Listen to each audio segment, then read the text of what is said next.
Some stories begin with a storm, others with a cry. But this one begins with stillness.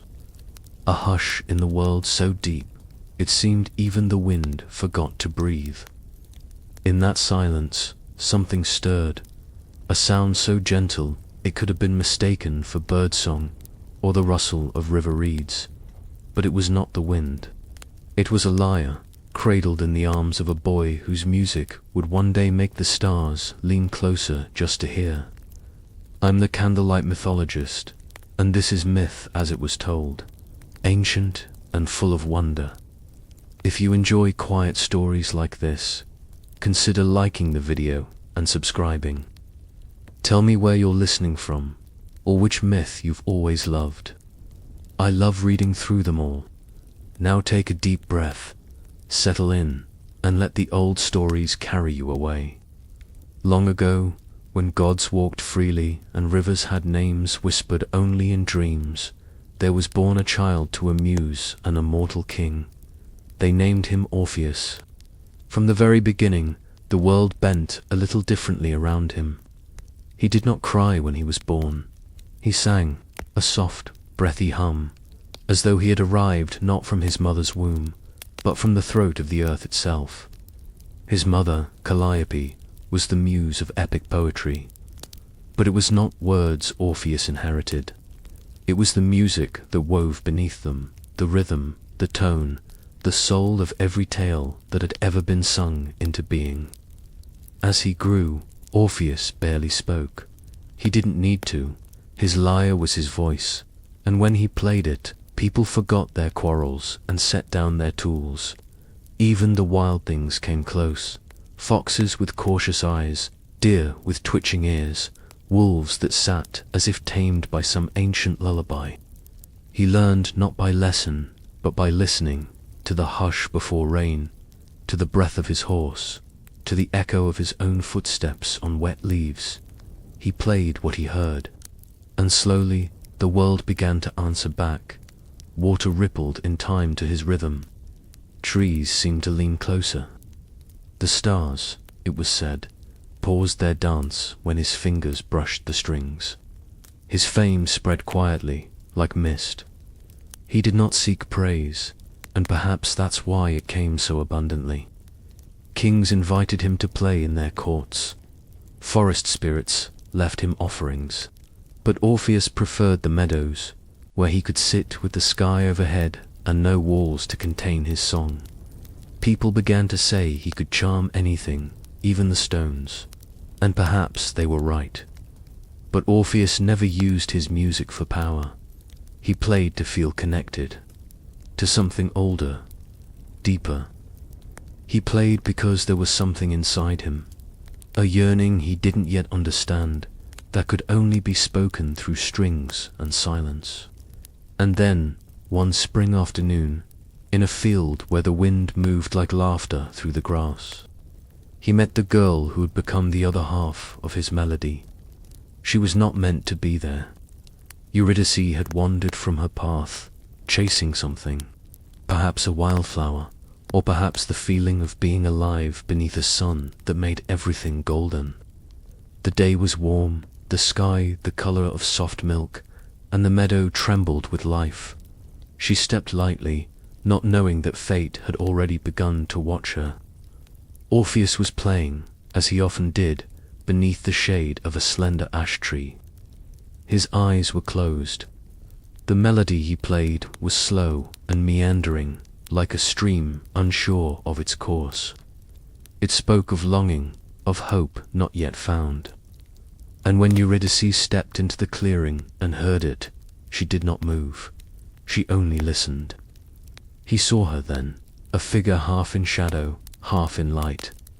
She was not beautiful the way statues are, not cold or distant. She was warm, wild. Her hair was a tumble of wind and sun, and her eyes held the stillness of someone who had spent her life listening to things no one else could hear. She smiled at him. He smiled back. Neither spoke at first. They didn't need to. In the hush that followed the last note, everything important had already been said. The world felt suddenly full, as if something that had been waiting a long time had finally arrived.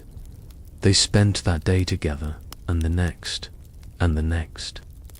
Each morning, Eurydice would come to the meadow, her hands trailing through the tall grass, her laughter leaving little echoes in the air.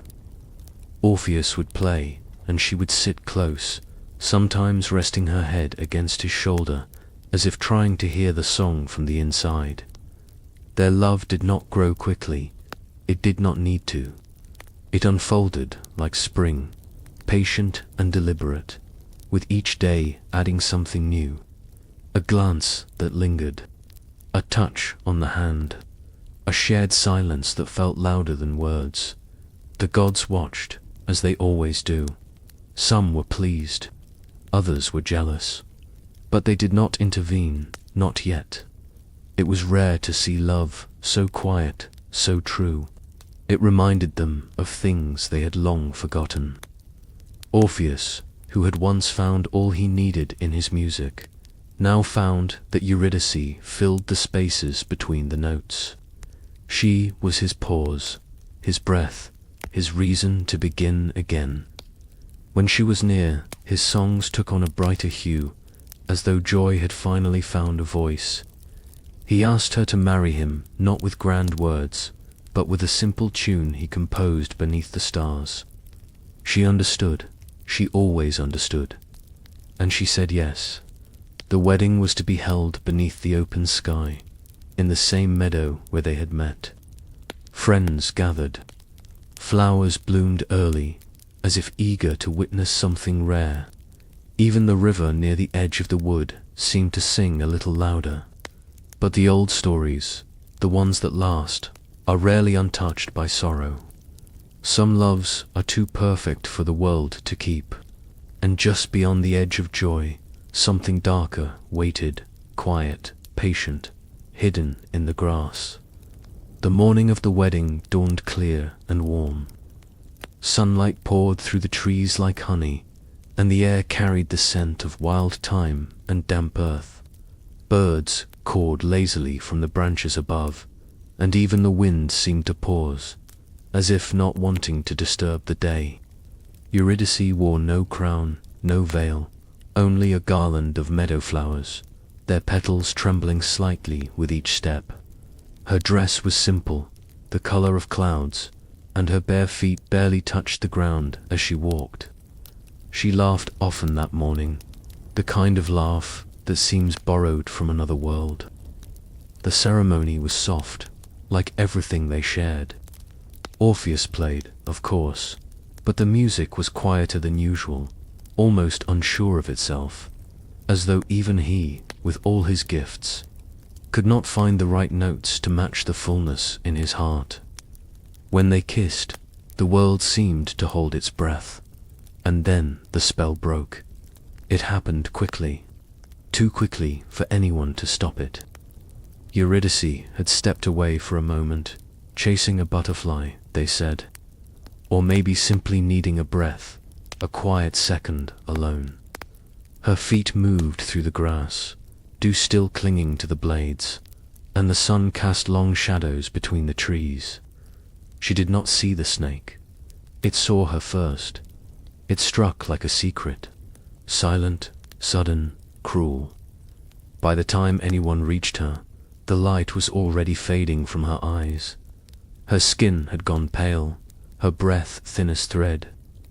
Orpheus ran to her, the lyre falling from his hands.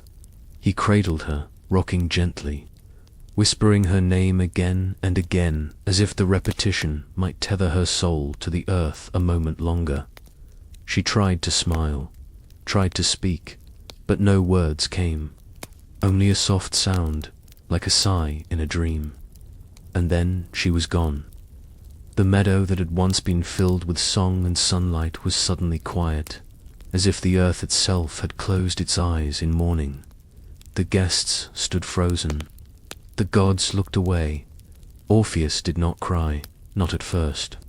He simply sat there, holding her body as though she were made of glass and might yet be repaired.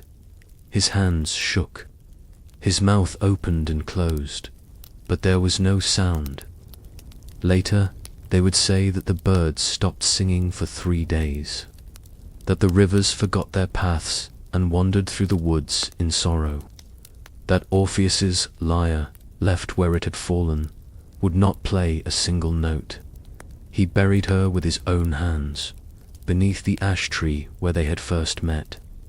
He marked the place with a single stone and sang no song for her. The silence was enough. But love like theirs does not disappear. It lingers, it echoes. And Orpheus, who could charm the stars, would not let death have the final word, not yet.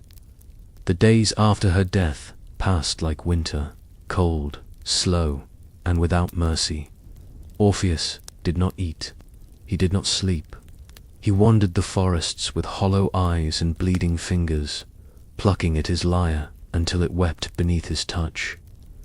Animals followed him still, but now they kept their distance, uneasy at the sound of grief turned to melody. One night, when the moon hung low and red over the trees, he stopped playing. He stared into the darkness and made a decision not even the gods had expected. He would go to the underworld. He would find Eurydice, and he would bring her back. No mortal had ever returned with someone they loved. But Orpheus was not like other mortals. He had the music of the world inside him, and a love deeper than any river, older than any prayer. He set out at dawn with no food, no water, only his lyre and the quiet certainty of a heart that had nothing left to lose. He walked for days through tangled woods, over sharp rocks, beneath skies that never seemed to change. People watched him pass and did not speak. Animals bowed their heads. At the edge of the world, he found the place where the land dipped down into shadow, a cleft in the earth where cold air whispered of endings, the mouth of the underworld. Without hesitation, he stepped inside. The path was narrow, the light fading quickly behind him.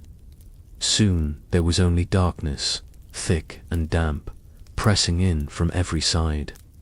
The air smelled of iron and ash, but Orpheus walked on. He passed the ghosts of the forgotten. They hovered near, curious, hungry for warmth. His music held them at bay. A single note, soft and pure, sent them drifting back into the gloom like smoke on a breeze. Deeper still he went, until the river appeared, black and wide, unmoving. On its shore waited Charon, the ferryman with eyes like burnt-out stars. He asked no questions, only held out his hand. Orpheus had no coin. Instead, he raised his lyre and began to play. The song was not one of pleading. It was not a bargain. It was a memory of golden mornings and gentle laughter, of fingers brushing in tall grass, of love that did not shout, but hummed like sunlight through leaves. Charon, for the first time in 1,000 years, felt something stir in the hollow beneath his ribs.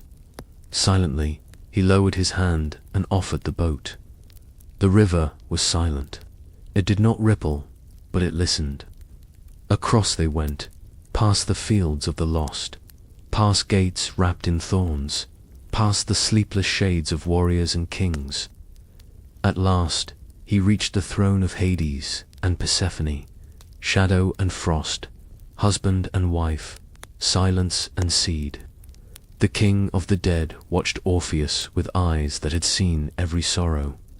The queen, pale and still, tilted her head. Orpheus bowed once, then he played. He played the full shape of his grief, the sweetness of meeting, the cruelty of parting, the terror of losing what should have lasted forever. His fingers bled on the strings, but he did not stop. The music rose and fell, soft as breath, sharp as pain, steady as a heartbeat. When he finished, the underworld was quiet. Even the Furies wept. Hades said nothing for a long time. Then he gave a single nod. Eurydice could return, but only if Orpheus walked ahead of her. only if he did not turn to look at her until they both had stepped fully into the world of the living. It was not a test, Hades said. It was simply the way of things. Orpheus nodded. He did not thank them. There are no thanks in grief. And so he began the climb, one step at a time, with the sound of her footsteps following just behind. The passage from the underworld was narrow and steep, coiled like the throat of a serpent. Walls of stone pressed close, and the air tasted of dust and endings.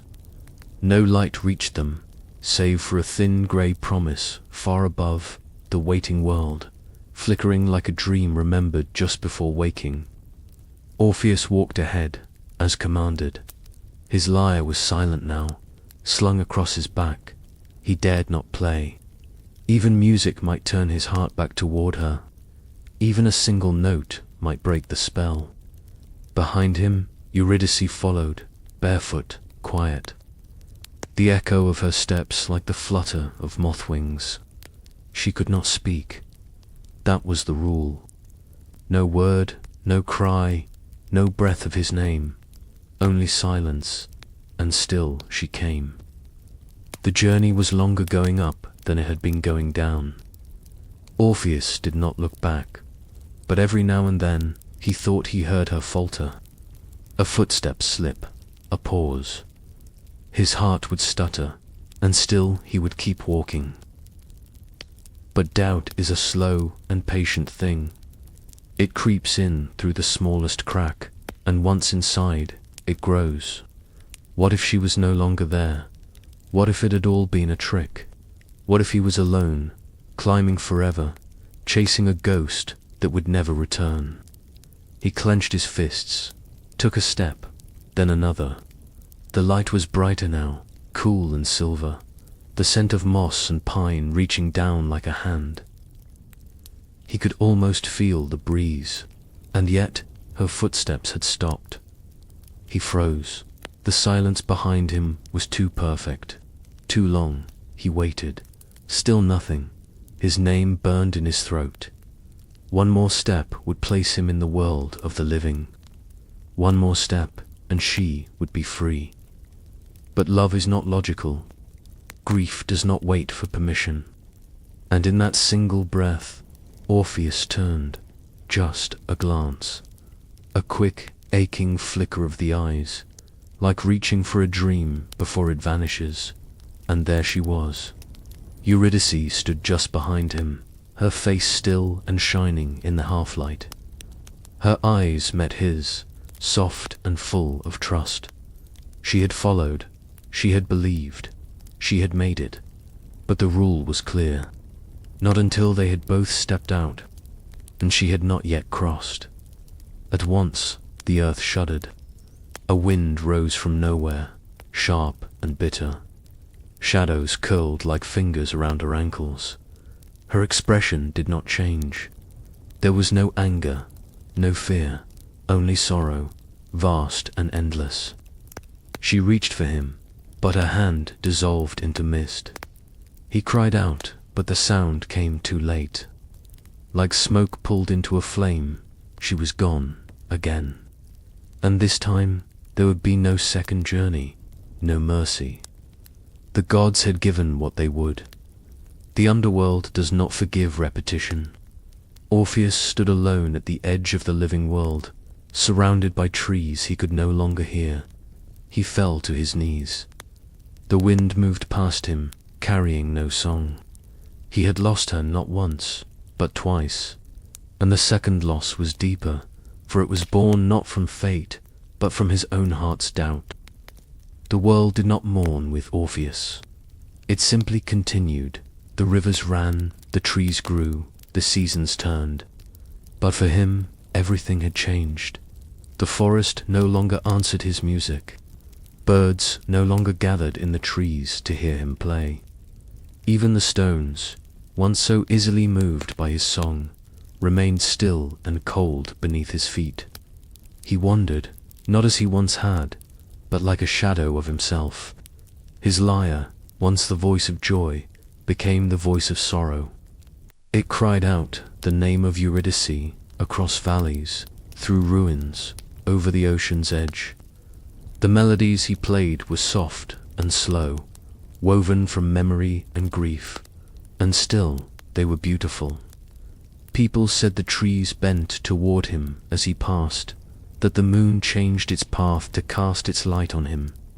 Even the gods, who so rarely looked down, could not help but listen, for in his music lived not just loss, but love, raw, unwavering, impossible to forget. Orpheus did not return to his home. He did not seek comfort or company. Some say he refused all affection. Others say he simply could not imagine touching another hand that was not hers. His heart had become a vessel for a song that would never end. One evening, long after his journey to the underworld, he disappeared into the hills and did not return. Some believe he was torn apart by those who could not bear the weight of his sorrowful songs. Others say the gods, moved by pity, took him to the stars to be with her at last. But wherever he went, his story remained, and over time his name became a whisper, a chord in the night air, a sigh heard through the strings of a lyre. Lovers spoke of him when they touched gently for the first time. Widows remembered him as they walked alone through silent fields. Even poets, with all their words, fell quiet when his music came to mind. Because Orpheus had sung not just of love, but of what love costs, of what it dares, and of what it leaves behind. And now, the story slows. Let the sound of it linger a while longer, like the last notes of a lullaby fading into the folds of night. The music has ended, but its echo remains, soft and wide as the sky. Above, the stars shine without urgency. Below, the trees are still. Somewhere, a quiet breeze moves through the tall grass where Eurydice once walked, carrying with it the faintest trace of song. There are no more words now, only silence, only rest, only the hush that follows a tale well told. And just like that, another old story comes to a quiet end. Sleep well. Good night.